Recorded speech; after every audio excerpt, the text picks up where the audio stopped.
Do you support expanding Medicaid in Kansas? What should the legislature do to address rural hospital closures and health access? How would you expand access to mental health services across the state? Rural hospital closures is a big one. That's not an answer I can just conjure up because it is a complex issue. I think it's dangerous to just throw out, oh, this is the answer, because it very clearly is not. Like, it's an issue for a reason. But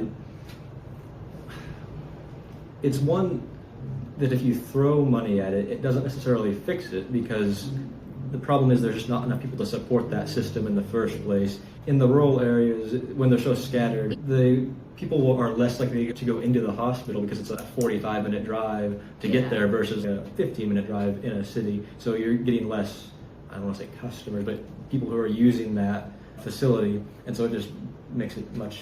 The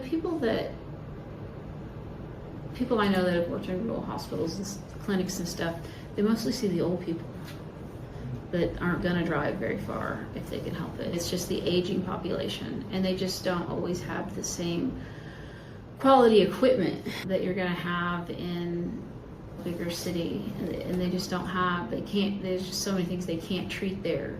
And a lot of women choose to go have their baby in a larger city if they can, because the hospital's just not prepared for complications in childbirth. The only thing that can fix that is money.